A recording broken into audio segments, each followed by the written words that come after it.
welcome to another episode of the HaskinCast Podcast. I am your host, Scott Haskin, here with a very special guest, a very talented guitar player that I had the pleasure of having lunch with kind of randomly 2 years ago, almost to the day, I believe. And here he is to join us and talk about his work with the Graham Bonnet Band and all kinds of stuff that he's done. Excellent guitar player, Conrado Pesinato. How are you? I'm doing good, man. How are you? Thanks for having me. Great. I should have asked you, am I pronouncing your last name right? Pesinato, yeah. Okay, good. Because I'm horrible with names. People who have been following me for years know it. And do you prefer Conrad or Conrado? They both work. Conrad. Okay, good. Yeah, I grew up with both versions, so it's all good. Well, you and I met through Beth and me, Heavenstone, and Graham Bonnet Right. when I was out visiting them before the NAMM show 2 years ago, and got to have lunch with you. That was great. It was really cool getting to know you. You've been playing guitar, obviously, for a good majority of your life. How old were you when you started? Wow. I think it was like 14. So it's not super early, but it's not late either. So I played I started with drums first, like not a drum set, but like percussions. Mm-hmm. I'm Brazilian originally. I was born and raised there. And there is a sport that's a mixture of a dance and a martial art called capoeira. Mm-hmm. And, people sing and play drums and kind of practice the sport, which is like a martial art. You kick it and you kind of dance it and stuff. And you sing songs and you play the live music. And I start with those kind of instruments, the berimbau, the atabaque, which is like a percussion of hand drums, Mm-hmm. and things of that nature. You can hear a lot of those sounds on the Sepultura album Roots. They mixed all those elements with the metal. And so I started music with that, which I think was very good because gave me a very good understanding of rhythm. Yeah. And an actual feel for rhythm, which in music I feel like it's the main thing, really, rhythm. So and that's it. And then like after that, like I started listening to a lot of metal and classic rock bands, and then I was like, man, the percussion's cool, but guitar sounds a lot more fun. So I started playing guitar. I was like 14, and I would say definitely there was like a lot of albums that made me make that switch. Back in the day, I remember Fear of the Dark was coming out, and I heard that album. I was like, wow, that's such a good song. And I heard like again, this particular Sepultura album Roots, which he had the percussions and all that, and the guitars and really heavy guitars and like the to be. And I was like, wow, this is really cool. And yeah, so I made the switch from percussion to guitar around that era. Very influenced by those records. I mean, Iron Maiden, and then at some point somebody showed me Deep Purple, and then I think it was up on the hill from there. Do you remember which album? It was definitely Machine Head. Yeah. And I remember when I heard like the guitar solo off like Highway Star, I was like, wow, what is this? It's like, and I remember I kept just like, it was a tape, right? And I kept just rewinding just the guitar solo, just to hear the guitar solo again, because it's such a beautiful, well-constructed melodic, it's like a song within the song, it's such it's like arguably one of the best guitar solos that was ever written, in my humble opinion. And I'm sure a lot of people would agree with it. It's technically insane, though, isn't it? I mean, it's like multiple modes at the same time. It's kind of an unprecedented type solo.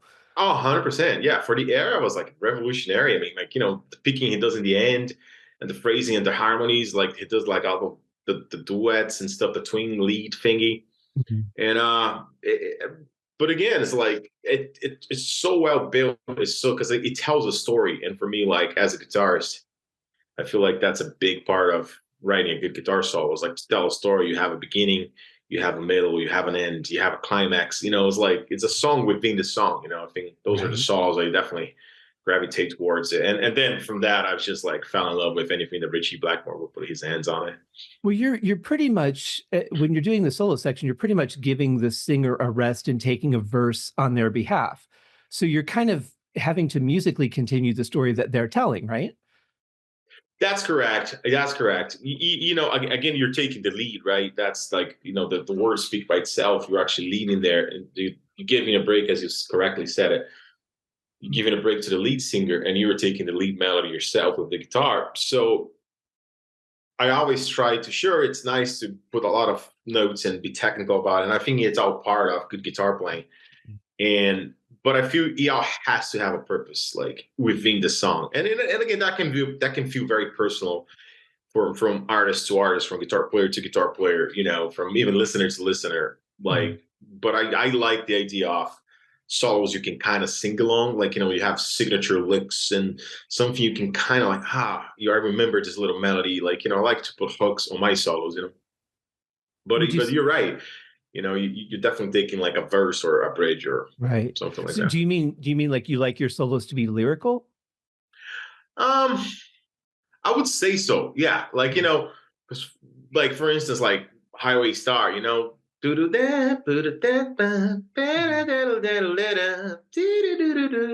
can sing the solo, and I think that's such a good achievement, like so many guitar players, like, forget about that. But like, I think it's just, you can actually sing a melody with your voice and like, you're actually telling a melodic story.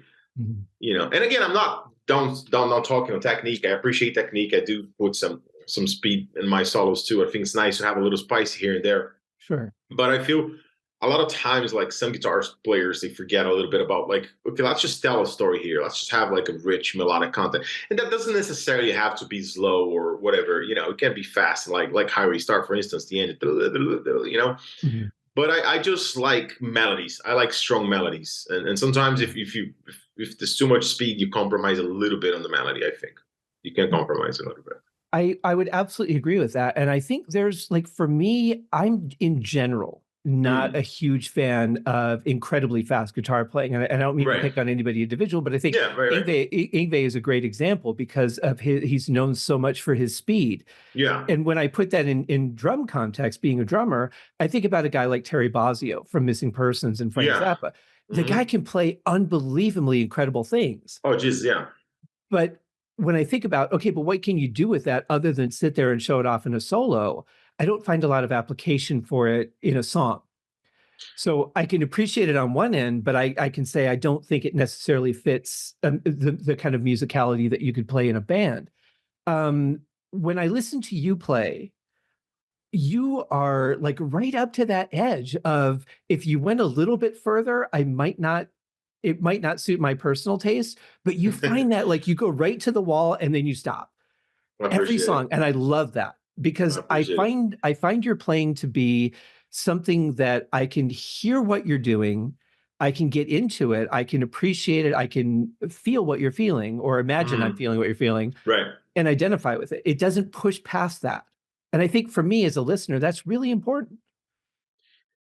Thank you. I appreciate it. That's definitely some I try to do. And I'm very grateful that, people gravitate towards that. Like, and I'm grateful for your words. That's definitely the idea. I feel like, and again, like I was raised in a lot of guitar players like, Richie Blackmore and David Gilmour and Jeff Beck, and they all tell a story. Sure, they have some moments that they go a little crazy, especially Richie Blackmore. That was 3 ones, and but Jeff Beck too. Sure. They have moments that they actually just let it loose and just go for it, and that's beautiful within the context. But they never seem to forget the song, Yeah. And I always feel like if you forget the song and you lose a little bit.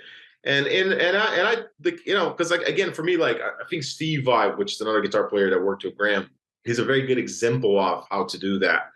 I mean, for my personal taste, when he goes a little bit in too much Frank Zappa territory, he loses me a little bit with it.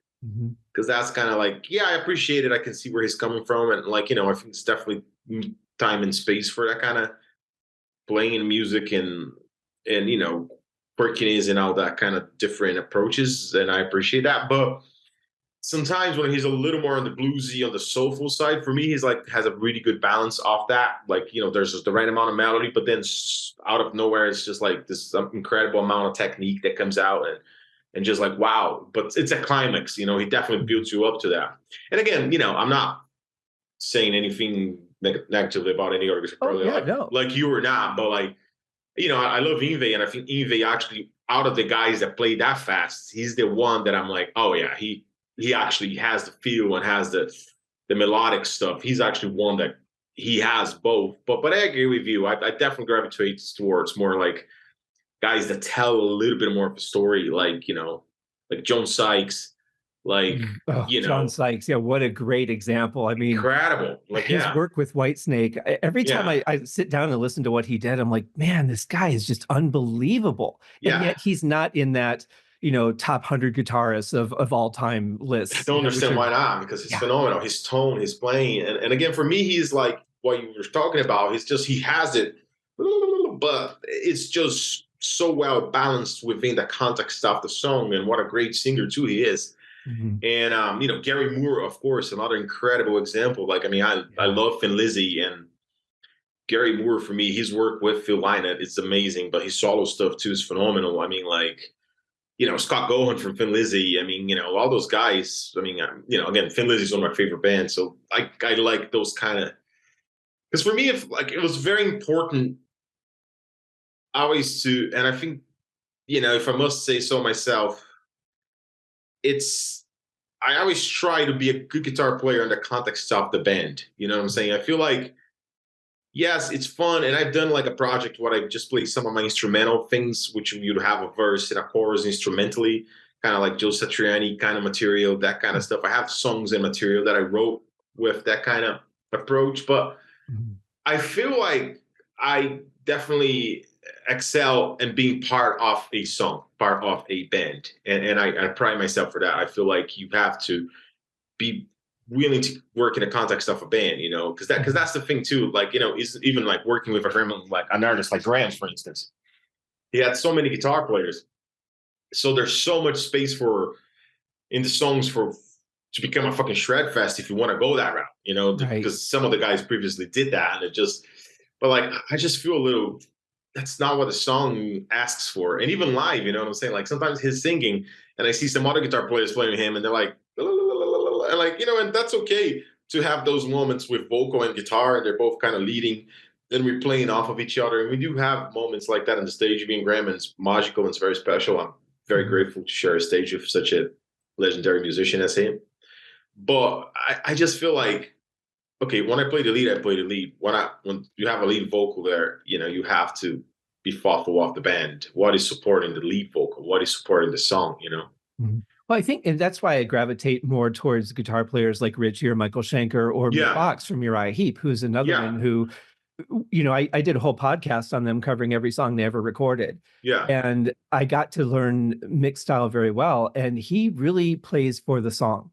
Mm-hmm. And I think that's what really you're talking about, is you're talking about not playing for, here's what I can do in a song versus here's a continuation of the feeling of the song. Yeah, exactly. And I feel like, some of that, it's kind of like spice, like I like spicy food. So it's nice to put a little bit of, there's a little bit of heat there, Mm-hmm. But it has to be done, like, for me. And again, and that's a matter of personal taste. I'm sure there's a lot of guitar players that gravitate towards super fast and super technical all the time. And that's okay too. But it's just, for me, I like to support the song. You know what I'm saying? I like to, there's a message there, especially if there's a singer, if there's a singer there, then it's like, my job's just, to support the song. Well, what can I do here? And even guys like, I think are brilliant at that. Like guys like The Edge from U2, which, he's not per se like much of a lead guitar player, but again, he has such a signature style and such a signature tone too, which for me, it feels very, very important to have a good tone that fills it up, the band.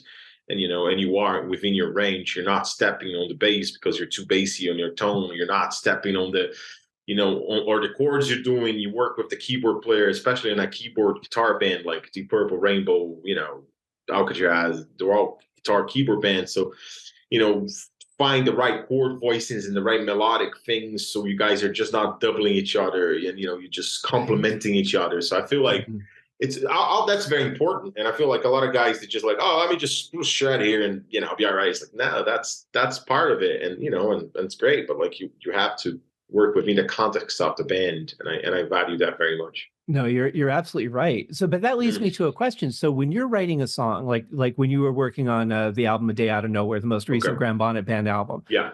First of all, I love your tone. I want to talk to you about that. But when you're writing the songs, do you write with a solo in mind? Do you plan out what you want to play, or do you just go in there and you play what you feel in that moment? That's a great question. When I'm writing a song, basically, and that's again, a part I think it's very, very important on the whole playing the solo. Sometimes people don't talk about it. It's like, what do you have under the solo? Mm-hmm. So like, what kind of chord progression. So like when I'm playing a solo, especially when I'm writing the music, it's like my song, like instrumentally speaking, which a lot of those in the album are mine instrumentally speaking, and Graham did the melody and the top line and the lyrics and all that. But I wrote the chord progressions and the riffs and all that. I try to make the section a song within the song, but it starts with the chord progressions, with the rhythm. What kind of I try to put even maybe a key change there. So that in a different key, for instance, the song number 2 on the album, which is 12 Steps to Heaven. That guitar solo has like 3 different keys on that solo. It starts in B minor, and then it goes to D leading, then it goes to F sharp minor, and then I think ends in D minor. So like I'm changing keys into space of the solo. And then again, when I wrote the music because I wanted to go somewhere else, and I feel like I had first to have the foundation. So it's very important to have the chords and what's under the solo. You know what I'm saying? Not just what to play on top, because that's really what's gonna dictate what you play on top of it. But people forget about that. Really, the chords that you have under, and the rhythm and the kind of dynamic you have under the guitar solo, it's gonna dictate where you're gonna play or where you're not gonna play. Right. So I feel like that for me, I always try to, I wrote this part of the song, now it's a solo. Where do I want to go with the solo? So like I usually change the key, or go to a relative minor key or a relative Dorian or relative Lydian, I pick a different scale or a different for that part, but it starts with the chord progression. And then once I feel good about that part, the chord progression, then I'll come back and I start jamming on top of it, and then that can take a long time for me. Like I just jam a couple and I start just comping, like, okay, this little part here, this is nice. And they're like, okay, what about this part here? And then like I comp and and I try to visualize and just close my eyes and just kind of hear inside my head, like see if a melody comes up, and just maybe sing it. And again, especially if I am within the beginning of the solo, like I try to just come up with something melodic that I can actually sing along. So it's very vocal. And then eventually I try to, towards the end and the middle, I try to put a little bit more of a little bit more notes there, like a climb or an arpeggio, or a little bit more of that towards the end for more like a climatic stuff, But at first, the first part of it, I try to just listen, see if some melody just comes in my mind, borderline vocally, and then from that I identify that on the guitar, and then I start jamming and putting the little pieces together, and then I learn the parts, and then I record it. Well, that's good. I'm glad you added that, because I was going to say, it sounds like it's such a natural one take solo. It doesn't sound like you're comping little pieces together. I know, no, it is a one take, but but the writing process of it, exactly. The writing process, I just I hear parts and I'm like, just save this little part here, and then I hear parts and just save it. And sometimes, but again, some of them, it's just okay. This one's more like a bluesy rock feel. There's not a lot to it, so I can just kind of let it loose and just jam it. But some of them, I definitely worked out. 12 Steps to Heaven, for instance, that solo, it's definitely one of the ones that I feel has a little more going on. And the beginning, I knew I wanted that kind of neoclassical, almost violin approach to it, which Richie Blackmore started, but then Yngwie does a lot with the steps, that kind of Paganini type of violin phrase. And so I came up with that. And then after I went to key change to the D-leading, and then I wanted to be like a melodic storytelling kind of thing. And then after the key changes, whatever I feel. So it's definitely I'm not gonna lie and say they're all first takes, but they're one takes. They're definitely one takes. But the writing part, I usually just part here works, and just to comp the parts. I like that process, though. I think it allows you to really examine every part of what you're doing, as opposed to just going in and going, all right, that's what I played, it's good, and walking away. You can really create something that has meaning. But that really suits the whole album, because to me, that album, I remember saying to Graham, I said, there's something about this album that feels incredibly personal. And that's so weird to say, because as writers, everything we write is personal, right? Every album I've done, every album you've done, it's all personal. I agree. There's something that's so much more to the soul I guess, on this album. And I feel that way musically. Was that your experience writing it? Um, yeah, I mean, like out of the two albums I made with GBB, I like the book a lot because it was the first, and that was just like a very good vibe back then. Mhm. But this one, I wouldn't even say that was a good vibe because it was right in the middle of the pandemic, and there was a lot of things going on the on the background, like as far as politics and labels and Mhm. breaking with management, and there's so much Yeah. chaos on that side of the business. And also was the pandemic, as I said it before, and like I lost my dad in the pandemic. I Mhm. lost like my uncle, my Oh, my God. cousin. I lost a lot of family members in the pandemic. Mhm. So I feel definitely being in lockdown and for me personally losing family members around that time, it made things a lot heavier. Like, Mhm. I think it's a little heavier than the book for sure. Like, it's a Mhm. little more metal, if I must say. So maybe more personal because that wasn't a way not to be personal for me, at least as a writer. Because, again, there was so much going on, anxiety of being in lockdown and, for everyone, nobody really knew what was this, and so much Yeah. misinformation and information, and like, oh, the vaccine is bad, vaccine is good, or like, you should gotta buy toilet paper, you don't. Yeah, it's like, there's so much going on that I was like, And the good thing is that's still going on. I just saw that there was a report from Florida now where they're recommending that you don't continue the vaccinations because they found something in it that's questionable. I'm like, oh, for crying out I know. I was like, look, I took two, and I'm whatever. That's a whole different conversation. And like, loud. but again, it was a very intense, anxious time for society, I think, and for me personally. And Graham too, he lost some friends to COVID. Beth for me lost some friends and lost her parents. I think we all Yeah. had a lot of loss around that time of. So I think definitely because we had loss, the album for sure has that. It became very personal and also heavy and kind of anxious That does make because sense. it was It that really time, does. Yeah. Yeah. Um, did did you do something different for your tone on this album? Because it does sound heavier than what your tone was on the book. Yeah. It doesn't sound that far off from it. Like I could tell it's you, but it does sound a little bit heavier. Did you change anything in your setup? There were a couple things. I feel like there are a couple things I did change the main source as far as the distortion. As far as the guitar, no, it's just the same guitar, like same pickups, Mm. my same old Strat that I love. And but from I feel like there's a couple of things. One's like I mean, they both have some songs in drop D, Mm. so that makes it a little heavy. But I think the Out in the Wire has probably a couple more. Like has 12 Steps, Sky's Alive, the one with Dawn. It's just a freaking song. It doesn't drop D. Has like Uncle John. Mm. Yeah, I think it has maybe more drop Ds because like Oh the yeah. book only has Where Were You was a drop D and Strangest Day that was Mm. drop D. So I feel like having more songs in drop D, like how many songs? Like, so 12 Steps, Uncle John, Skies Alive, just a freaking song. And yet there's twice as many songs on the book than there is in Day Out of Nowhere. Yeah, because but those are the recordings. But yes, Right. Yeah. and then again, yeah. So I think because there's more drop D songs, maybe gives that impression. But as far as the tone, yes, because on that album, and I think for me personally, the space I had between working on those two albums was very valuable because I learned a lot as a producer.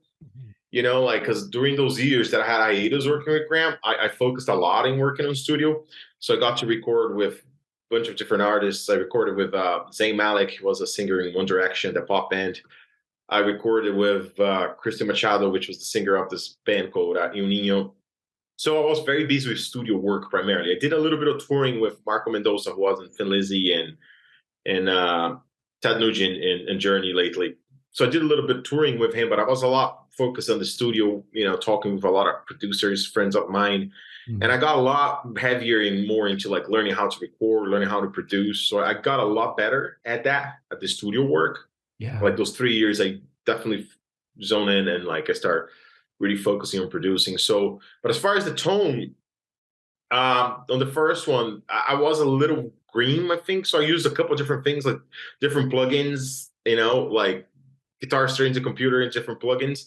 I Yeah. think in a couple songs I used the previous version of the Fractal, which is the digital simulations, like a pedal board, like a Mhm. computer for guitars type of thing. And this one I used everything was just a Fractal. All Oh, the really? guitars, Okay. yeah. So just plug everything into the Fractal. But this is the new generation of the Fractal, the FM3. Yeah, I didn't use a real amp, and that's what I've been using to tour live too. I plugged Wow. the Fractal into like a power amp by KSR with Rio tubes. So it's like a digital distortion, but goes into like a real tube power amp, so warms it up and makes it more real.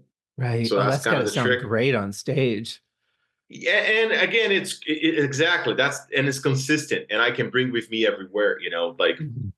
it's like basically a pedal board, and I use a simulation of a preamp, a simulation of my pedals, and all my effects within this pedal board. That's about like maybe 6-7 pounds Mhm. heavy, and then like this is like a power amp, like 50 watts, fully tubed, like with real tubes. It's like the power amp section of a Marshall amp, basically, Right. but it's just a power amp, and then and again, it's like 10 pounds.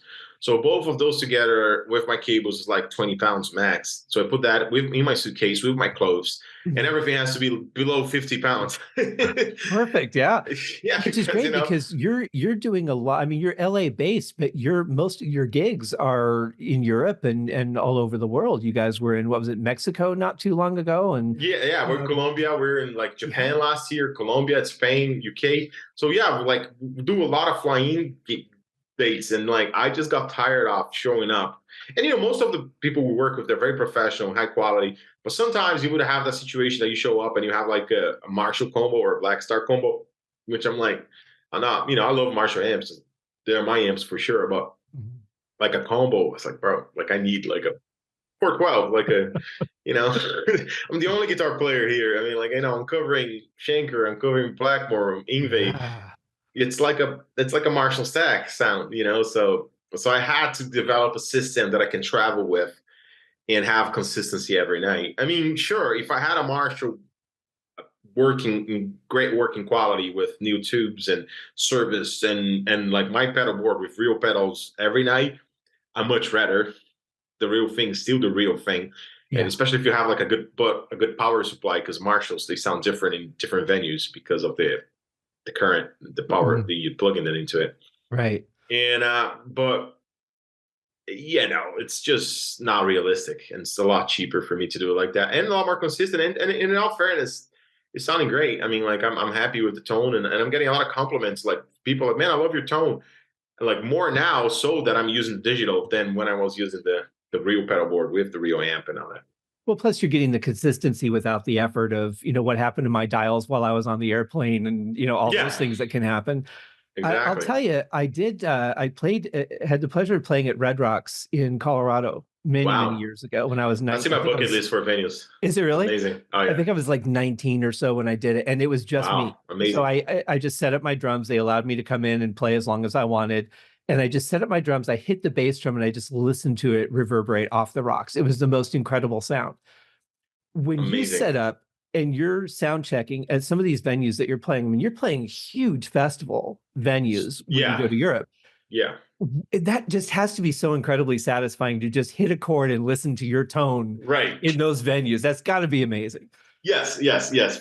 You definitely hit the nail on the head there. Because for me, like the two most addictive parts that you just get really addicted to it, like in the whole game, that's one of them. You touch your guitar and there's like a Marshall amp there with 412, like super loud, and then that's mic'd, and that's in proper speakers, and you boom, boom. You just change one string and you hear all the sound, and you wee, blah, blah, blah. I was like, and then like, and so yes, that's definitely feels great. You just feel so powerful of a little movement you make in your hand, all the sound comes out. And yes, that's like a very special feeling for sure. That's no doubt.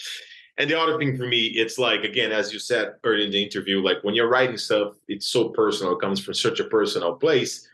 So to share that with people I never met, you see people like, for instance, like this time we went to Japan and we got to play like 3 songs that I co-wrote with Graham on the set list, which was like 2 from this album, like Imposter and Uncle John, and Into the Night from the book. So just to see the lyrics are Graham's and the melodies are Graham, but like the instrumentals are mine on those songs. And I'm like, just see people vibing to that riff and headbanging, or it's in connecting with something you created when you were in such a personal space. It's very special too. So for me, those two things combined is like, so good. I can very much identify with both of those. Yeah. And as a composer who doesn't tour, I mean, I played live with bands, but the stuff I'm doing now, I'm just studio. So I don't get to experience that. And unless somebody says, hey, I listened to your song or this or that, I don't get any of that. So it's a much different life. So I'm glad that you get to experience that. Yeah, no, 100%. I don't take that for granted in any in any form. Like I'm super grateful that I get to kind of, even just going to a store, like first, again, after the Japanese tour, we were there for a couple of days just to see the city. And, I've been to Tokyo before, but, it's always nice to go there. Mm-hmm. So, I got to go to Tower Records there, which is still like a massive store because they still, I think it's the only market that the CD sales are still higher than streaming. Wow. Like Japan, they still buy records. So like they still buy more records. The revenue of music there still comes primarily from selling records, physical records, like CDs and vinyls and all that, than from streaming. It's a very different industry. And like, so you go to Tower Records, still a very much happening place, like there's a lot of people buying albums and DVDs and all sorts of things. And like, getting there and seeing like a record there, which has your music on it, it's definitely very rewarding. Like, oh man, how many people come here and just bought the album and heard this one riff I, wrote in my bedroom or in a hotel room when I was on tour or, or whatever it was. Yeah. So. Yeah. Oh, yeah. That's definitely just it's a rewarding feeling. The endorphins must be flying through your system at that point. Yeah. But when you first started playing with Graham, was that filling in Alcatraz? No, that was before. Like I started him in 2014 when he was just starting, because basically he had his own version of Alcatraz until 2013. Mm-hmm. With I think the guitar player was this really good guitar player. His name is Howie Simon. Okay. He played with Jeff Scott Soto, and I think played with Nelson too. I think he plays with Striper too here and there. Mm. Great guitarist. And so they're doing that for a minute. I mean, I don't know exactly what happened, but Graham decided to start something different, and he met Beth and me, and not how things started. They wanted to do something different. I think he was frustrated with his old version because, from what I know, and I don't know, and then, please somebody correct me if I'm talking shit, but they were not writing. They were more focused on just keep playing the old material, and Graham wanted to write new songs. That's the version I heard.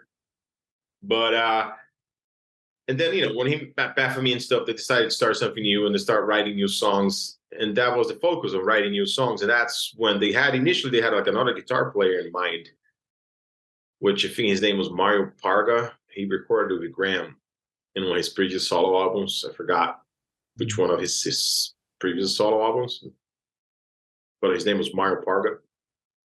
And he was very good. But for whatever reason, that didn't work out. And then they called me like, yeah, do you want to see what happens? And I was like, okay. But that was like 2014.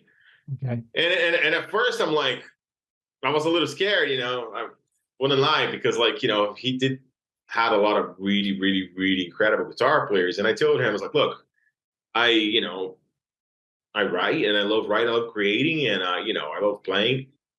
But I'm not necessarily the guy that plays all the Yngwie stuff note for note. And I never wanted to be that guy. And, now I play some of the songs note for note just out of the personal challenge. And I learned some of that. But like, but I was just, because there's a lot of guys that really dive into the whole Yngwie and they sound just like Yngwie and they're great at playing Yngwie, and which is a very specific thing. There's a lot of guys that go for that. But for me, I just really never saw a point and try to sound like anybody else because I would suck at it. So like I haven't even learned any. I probably learned like 5 solos my whole entire life, note for note, like by somebody else. Maybe 5, maybe 6. And so I told him like, look, if you want like an Yngwie type of guy, that's not what I do. But if you want to just jam and play some songs and write some songs, I would love that. And then like, yeah, that's exactly what I want. I want you to be yourself. I don't want like a guy that sounds like Yngwie. I don't want a guy that sounds like Steve. I don't want a guy that sounds like Richie Blackmore. I was like, just be yourself. I was like, okay, that's great. And then I was 2014 and we start jamming and that was it. Like we start coming up with songs. The first one was a song called The Mirror Lies. that he had the song, but it wasn't in the acoustic guitar. That one, the music's his. Like he had this whole song in the acoustic guitar written already. And I just made it rock. I just put a riff on top of it because he was just playing with chords, jing, jing, jing, jing, it was almost like a dig. Right. Like, acoustic guitar and just chords. And so I made it like electric guitar appropriate per se, like I riffed that up his chord progressions. Yeah. And that was it. And then and he liked the arrangement. And then like he had this other song, My Kingdom Come. And that's the first time I actually got to produce him and record his voice and engineer his voice. And he liked the final result. So I produced those two songs. I captured his vocal performance. I captured bass performance by Bethany. I captured the drums. I captured everything and I produced. I didn't mix it, but I produced and I engineered the capturing of the performances. I added it and stuff and sent to engineer to mix it. Right. So that was the Mirror Life. That was 2014. No, it was 2015.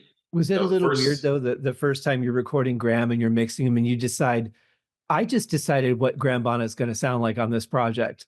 Like that's kind of a weird feeling, isn't it? Yeah, it really was. And again, back then I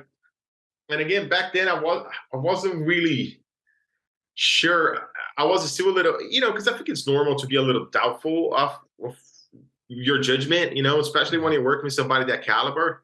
Mm-hmm. But you have to just go for it. It's like, and I'm like, and again, I try to, make it clear for him, like, look, I have nothing but tons of respect for everything you did and your whole legacy. But, if I'm here producing, I might suggest you do this, but after a couple of times, Graham's such an easy guy. He's such a, no pun intended, down to earth person. And, so he and then all of a sudden he start burping and making jokes and, being the Graham you met and being super friendly and silly and playful. And that makes you a lot more comfortable. So but for me, it was a big learning, even just like, because one thing that's really noticeable about his work as a vocalist is the vocal harmonies. Mm-hmm. So his sense of vocal harmonies were like, for me, was such a learning experience. Because at first I was like, okay, I don't know. And then he's like, no, trust me. And then like play the idea there. And I was like, oh, wow. And so around those first recordings, I was the one like not really understanding much about what was going on with all that and like harmonies. But then afterwards, like down in nowhere, I was always, all right, Graham, maybe there's one more for us to put it there. Because sometimes, right. Like, because I remember. That's definitely one of his strengths is his harmonies. I mean, you listen to the way that he layers it. And it's almost like until you hear the isolated tracks, like if I've gone back and I've heard isolated tracks from like Deep Purple's album Burn and things like that, no clue that some of those things were in the song because of the way that they're blended in. But when you can really appreciate the individual layers, then you can really appreciate the final product and the vision. 100%. Like for instance, like a song like we did like Imposter, the main single off the Out of Nowhere. Like that chorus would have like a double vocal on the lead doing the same thing, right? Mm-hmm. And then would have two different harmonies doing different melodies, like one high one and a low one, but they're all below the chorus. Like the lead is like the high one, then one below, then one below. And every of those two harmonies, so it's like two takes for the main melody. And then like for every harmony, you have 3 takes. So just for that chorus, it's that like legitimately like 8 vocal takes. Yeah. Just like I'll blend it in, just mix, just to make it, that kind of effect. But that's the same with Since You've Been Gone, for instance. Since You've Been Gone also has 1 lead and 2 harmonies. So that became his sound. My Game's the same, 1 lead and 2 harmonies. So it's the vocal chord that he does in the choruses and stuff, And again, we always double the lead and we triple the harmony. So we put 1 harmony in the middle, lower, and then the 2 with pen L and R being around. So, and the lead vocal, we leave it in the center. That makes a lot of sense. What we make. So the lead vocal in the center, the double in the center, a little below, then the harmonies we put in left and right. Well, that actually leads me to a question. You mentioned Since You've Been Gone, and being that you're a more technical player, do you find that song difficult to play? Is it too simple? Do you kind of just like zone out a little bit because you don't have to really focus, or do you have to focus more because it's so simple? That's a great question. I feel like sometimes I make silly mistakes because it's a little, you're like, oh, okay. Right now it's like a bit of second nature, but sometimes, as I space out because it's like, and I was like, oh fuck, is that one part? Yeah, they happen sometimes. But Mhm. I mean, as far as the solo goes, I do my own thing, and Graham Yeah. just give me, just permission to just be myself. I Mhm. do my own interpretation of it, as I did it in the version we recorded in the book, the Right. second album of the book, just the re-recordings. Mhm. So I try to, and again, how I do it, it's like learning other solos. I try to feel like the same principle as I'm writing my solos. If I can sing the melody, I probably play note for note. Yeah. If it's like a part that I can actually sing, then I play note for note. But if it's a bit of like a noodle kind of, I'm kind of okay. I'm gonna do my own noodle within that kind of context. That makes sense. You know what I'm saying? So it's like if there's a part that I can sing this part, I can sing along with this little lick. Then I play that lick just note for note. But then if it's something that's like a little too fast or a little too jammy, then I just do my own interpretation within the same key, within the same sort of range of the guitar, and that Yeah, I like that. Well, I got a couple more questions for you, if you don't Yes, mind. of I course. want to ask you about your band Out of the Woods because I wasn't able to find a lot of information on the Nice. internet. What can you tell me? Hmm. Like, what's the status? What are you guys doing? We're still doing things. Out of the Woods is a project that I started when I had a hiatus with Graham Mhm. around 2017, because between 2017 and 2020, me and Graham had a hiatus. So that I started Out of the Woods around that, and which basically it was a new version of a band I had for a long time with some guys, some players that were a bunch of like LA guys that were doing other gigs, and we just decided to start our own band, and then but it was something totally different. And we're still recording music. We recorded a couple EPs. We recorded like a couple singles. You can find us on Instagram and iTunes and Spotify and YouTube and all that. Okay, cool. But we're working on a new EP now with probably 6 songs, and it's definitely going to come out soon enough. We're just mixing. It's Oh, very different than Graham, which I like it because yeah. it gives me a whole different approach to music. I don't even play guitar solos at all. I mean, and the new album I will a couple of guitar solos on the new EP, but so far we have it. I don't even play guitar solos at all. It's definitely 7 strings, and it's like a heavy pop, heavy rock kind of metal. So we have some guttural screamings here and there. Hmm. Some stuff is a little clean, like if you think of like vocals like Chester from Linkin Park and stuff. So it's definitely that kind of more like a modern era of Mhm. rock stuff, which it's cool. It's like I mean, I appreciate everything. I mean, again, my playlist goes again from Deep Purple, Rainbow, White Snake, like Captain Beyond, all the way to like I don't know, like even rap, depending on Mhm. the artist. You know what I'm saying? It's like I don't necessarily. For me, it's like because again, I remember being young, right? And when I was young, especially us metalheads, and especially if we play music, us the rockers and metalheads, especially if we're musicians, we try to become a little elitist and like, this guy doesn't play, this music doesn't have, And I don't know, like after just doing work on myself, I'm like, man, like, then it starts to get into the whole judging. Oh, this is good music, this is bad music, this is good music, this is bad music. Based on the capacity, the technical aspect of it, and like how complicated it is to play and all that.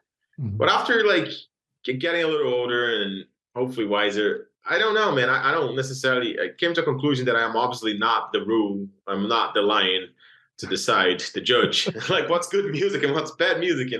Well, So right now, we can only say I enjoy this or I don't enjoy this. But then 100%. if you're the more intelligent musician, you're going to say, but what can I learn from it? That's it. Yeah, that's exactly what is going with this whole thing. Yeah. Yeah, So like if you listen to say Eminem, for yeah, example, some of the most amazing rhythms come out of yeah, that man's mouth.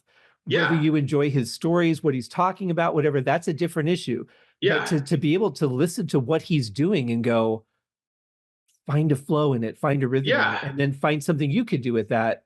There's Exactly. talent there. Oh, 100%. That's what I'm saying. I mean, you can say you like it and don't like it, and that's totally fine. You have all the right in the world to like or don't like whatever you want. It's just Right. art in the end of the day. Mhm. That doesn't make you a better or worse person. It's just art. Yeah. But then to come and say that the guy has no talent, like no, that's not like he's a genius in what he does. It might not be what you like, but he's a genius in what he does. And for me, it's the same. Like right now, there's songs that say something to me, songs that don't. So again, Out of the Woods is a very different way of expressing myself than Graham is. We don't even have a bass player live. We have bass recorded tracks and synths and we played through a bass amp, like keyboards with very low end, and we played through a bass amp, Oh, wow. Okay. Are you using like any guitar synths, like a Roland GR30 or anything as well? No, just use the Fractal, and all the effects come from the Fractal, which comes with a lot of that kind of stuff. Yeah. So Yeah, that's true. yeah, and again that's it. Like we just played it, and it's a very different approach of expressing myself. But I thought it was great because for me, ultimately, the song is the king. Mhm. If it's a good song, like it's a good song, doesn't really matter, like.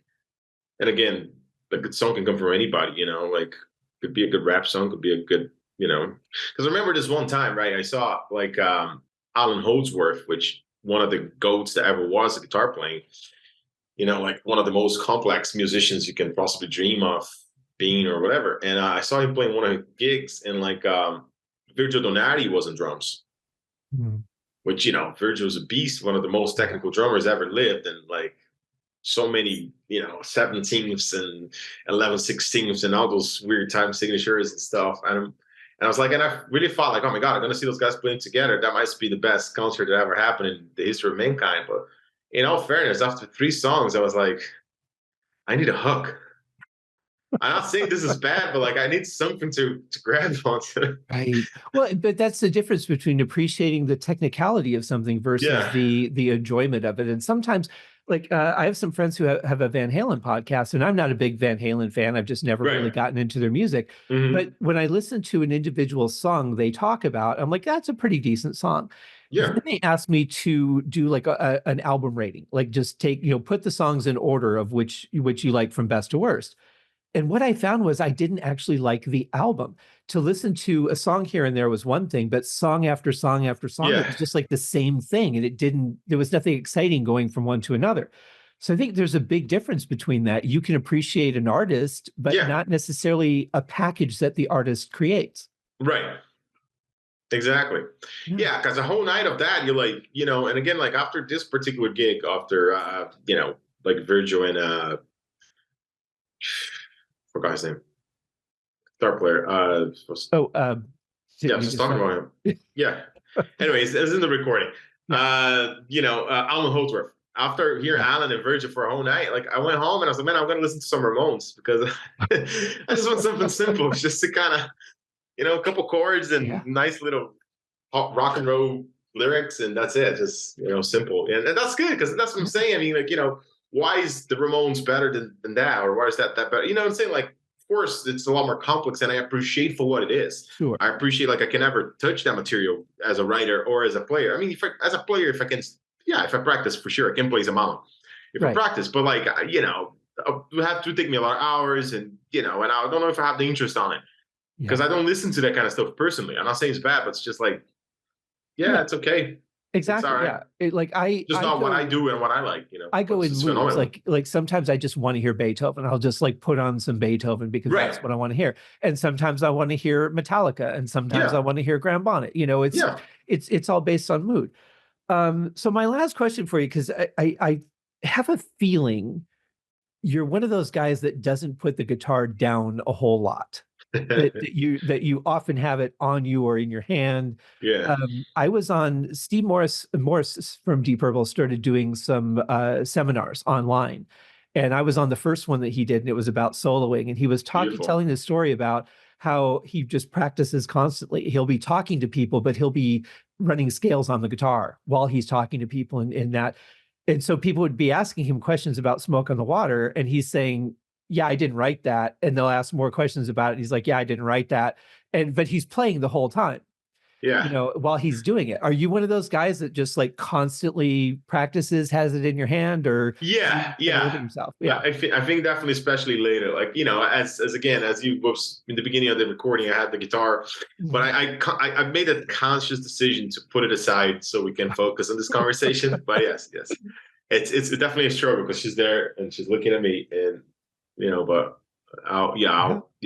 I like to play guitar. I mean, even Beth for me, she was giving me shit when she calls me, and I'm like running scales and just little chord progressions and whatever. She's like, put the guitar down, I'll stop for a minute, and you pick it up after. Yes, I'm definitely one of those. Yeah. It's a compulsion, it's an addiction. A healthy one to an extent, I think, but I Well, like I to think think a healthy one, but I think though, to keep your fingers nimble, to really be able to grow beyond what you're doing, or at least maintain where you are, Yeah. especially as a more technical player, I think you have to. Oh, 100%. Yeah, yeah. And for me personally, right? And again, like this is probably the very first time I'm talking about this openly, but I will talk about this at some point, just maybe I can help some people in the same situation. Around 2018 or 17, I started having like issues with my left hand. Mm. And I started losing movements and phrases for me that were like so easy to play, just became very hard to Wow. play. And because I was losing dexterity and strength and the movement and like anything with those two fingers, any phrase that involved those two fingers. So I started changing my fingering for those guys. But then eventually the whole thing started to get all messed up. And that's one of the reasons that Out of the Woods was very, very simple in the writing and the playing. Because I was having this thing that eventually, after going to a bunch of doctors and physiotherapists and all sorts of things and all sorts of exams, MIRs from my whole head all the way to my hand and, scanning everything, it was basically this thing called, I was diagnosed with this thing called focal dystonia, which Victor Wooten has also, which basically you kind of, a movement that for you was super easy. You try to have like either weakness or you lose control of your muscle, your movement, or you have spasms. Basically, I was doing this, and then this finger was jumping on the side. Like, so I had to, at some point, and you can see that live between those years. On the last tours, it's not there anymore, and I'm grateful, very grateful. Oh, good. But before that, like you can see videos of me, and there's even photos that I had to put my pinky behind the neck and just play like this because the pinky was cramping and having spasms.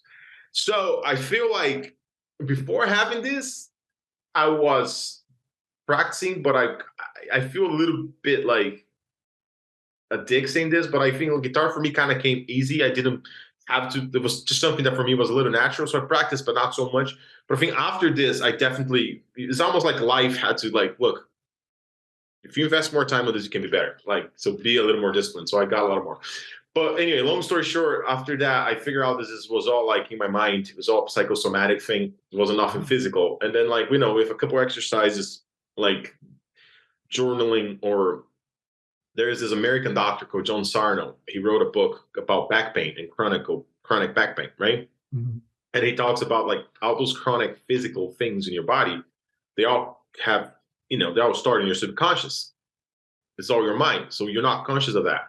Mm-hmm. And after reading this book and like talking to a lot of doctors, and no doctors that started thinking, they slap you with the whole diagnostic of focal dystonia, which basically, it's in your mind, but we don't know how to cure. Like some guys have to take like Botox injections so the muscles stop having spasms and stuff.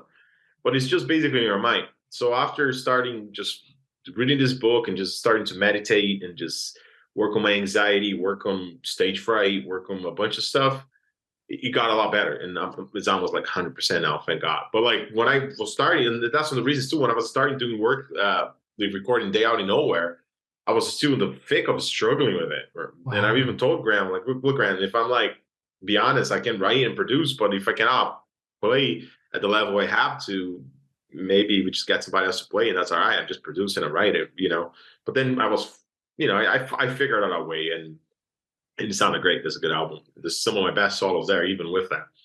And that's amazing. I'm so glad that you're okay now. Do you feel 100% comfortable now walking out on stage in front of a crowd? Yeah. I mean, to be honest, like as far as the last tour, there's still a couple of little symptoms. It's still like, because I haven't used those fingers like that for a while. But for right now, like definitely, like it got a lot better. It was just about like really your mind, just focusing on yourself and just just being in peace and just not being anxious. And but that's a whole different conversation. Again, I never really talked about this because there's always the fears that you have, like, if people know your hand's fucked and they won't call you for the next job or for the next audition. But I definitely turned down auditions during this period because I wasn't comfortable about my playing this time, Well, that was smart though, because you're not going to do well in the audition. If you and you probably do more damage than you would turning it down. Yeah. And, and again, and I was honest with Graham laughing at me, and they were like, they saw the struggle, but they're like, man, you're still sounding great. You still sound like yourself. And again, looking back now, watching the videos, even if I had to put my finger behind the neck, which you can clearly see in some videos and photos on my social media and stuff, like, the sound of it still sounds good, So it's like, because I hear even Steve Morse now, he was struggling with arthritis in one of the hands, right? I mean, Yeah, I don't he's know if like you talked bone on about. bone at this point. Yeah. Yeah, Yeah, yeah, there's like all that buffer and filler is gone. yeah. But he's going out on another tour. He just announced he's got a few dates with the Steve Steve Morse Morse band. band. Yeah, Yeah, like opening for the Drags. Yeah, the Dixie Drags. Yeah. which I love that guy doesn't give up. I love that you didn't give up either, because I think a lot of people would Hmm. just get scared and fold in that situation. Yeah, yeah, I like to think so. Yeah, for me, it was like, and again, it's a very humbling experience, and I think I need it in a way because, like, it just really shows you that, like, again, you're there to. For me, what really did to me from experience, what I really learned was like what I'm there for, and I'm there to entertain the listeners. But that being said, the first listener, it's me. I am the first listener of what I'm playing. True. Because sometimes I even listen in that inside my head before I play. So I'm just there to have a good time playing what I like and entertain the people.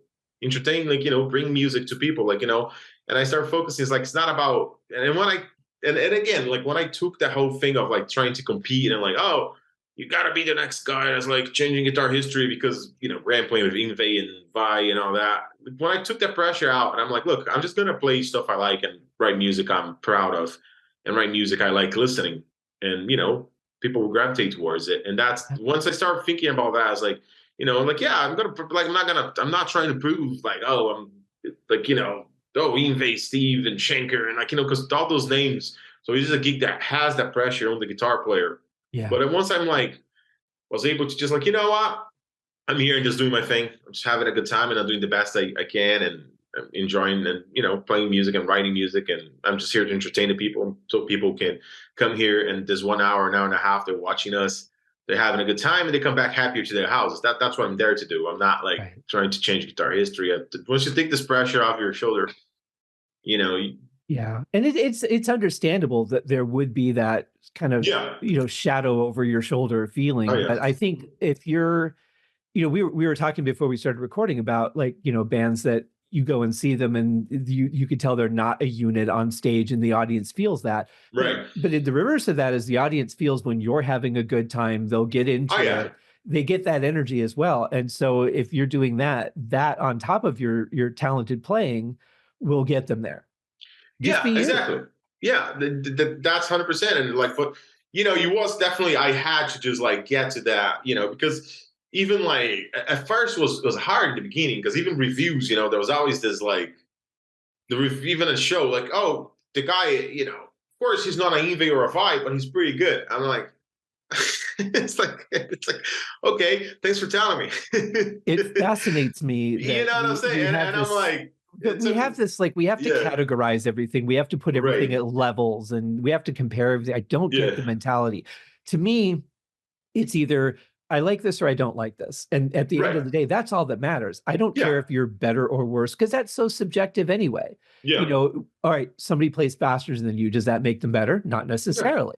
It's all what you do. Does it mesh with yeah, my tastes and what I enjoy or gravitate towards, yeah, which it does in our case. yeah, But like I liked Ingve's first couple albums, and after that, I think he kind of just lost me.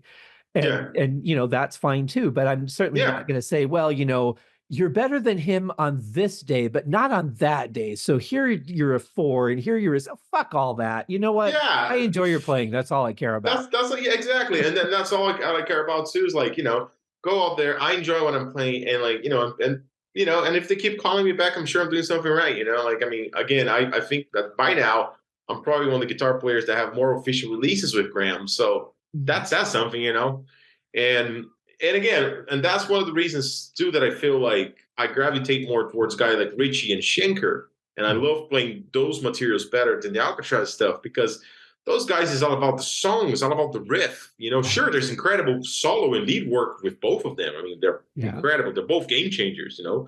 They're both architects of hard rock and metal guitar playing. Both of them, Michael Schenker and Richard Blackmore, on their own different ways of doing it. They're both Yeah. geniuses. Mhm. Absolutely. But they're very much about the riff. They're very much about the song, about the feel, about the songwriting. And I gravitate naturally more towards that than just which is okay too. Yeah.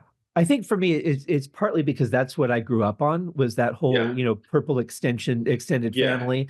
When you consider bands like older Whitesnake and Yeah, things older like Whitesnake, that. yeah. Bernie was a master of that, man. Bernie Madsen is like incredible guitar Unbelievable player, guy. songwriter, and Jesus Yeah. Christ, yeah. But I think I also learned more from them because I like that style more than the shred kind of style. It's Yeah. nice to have once in a while, but it's just not Yeah. what I gravitate towards.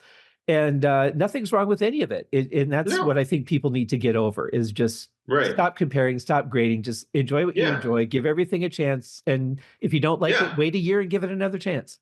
Yeah, 100%. Because even that happened to me. There's some bands that before I'm like, man, but now I'm like, I get it. I think I get it. It's like when you're saying that like Van Halen was never really your thing, right? Mhm. But I mean, I love Van Halen, but for me, AC/DC was not my thing for a while. I was like, I don't know. I didn't understand. I mean, sure, Back in Black and some of the big ones.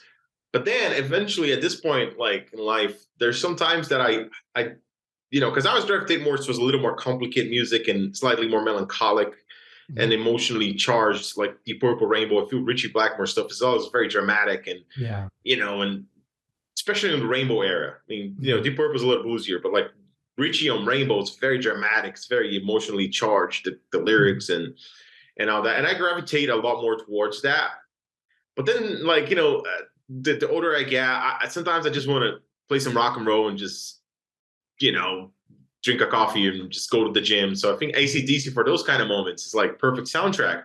If you're driving and just like a simple 4-chord rock and roll with a good groove, and it's like, what I'm saying? Like, I mean, and again, I'm not dissing on AC/DC's work. Oh, yeah, By all no, means. not I at mean, all. how can you Right. but I'm just saying as far as like appealing to me and, and to what makes me happy. Like at first I didn't get it, but then like now I'm like, yeah, like I understand now. It's like you just need like some feel good kind of vibey rock and roll, and they're perfect for that. So. And their riffs are so catchy. It's Amazing, incredible how stuck they get in your head just hearing the first 3 or 4 notes, and it's just right there, Oh yeah. Well, Conrad, thank you so much for coming on the show. I really appreciate it. I'm looking forward to seeing what happens with you next. Please let me know when the EP comes out. I will. I will. Yeah, we definitely have like this new Out of the Woods thing coming up, which would be interesting. Like a lot of 8-string guitars and a couple guitar solos and a little heavier. It's a different thing. I'm also working a couple of different projects. And we're gonna be hitting the road soon with the GBB or Graham Bonnet Band. We have like a Scandinavian tour coming out soon. Yeah. In Sweden and Finland. We have a couple of states that we're like almost closing out the details so we can start just talking about like whatever, like have an LA show. Then we'll have the Midwest, and we will do a run with Marco Mendoza, which me and the drummer probably would be the same band for both. Oh, acts. Very cool. So yeah, that'll be exciting. I'll be double billing. I'm just going to say that I did see Graham with Michael Schenker when they were doing the Michael Schenker Fest tour with all the vocalists. It was unbelievable.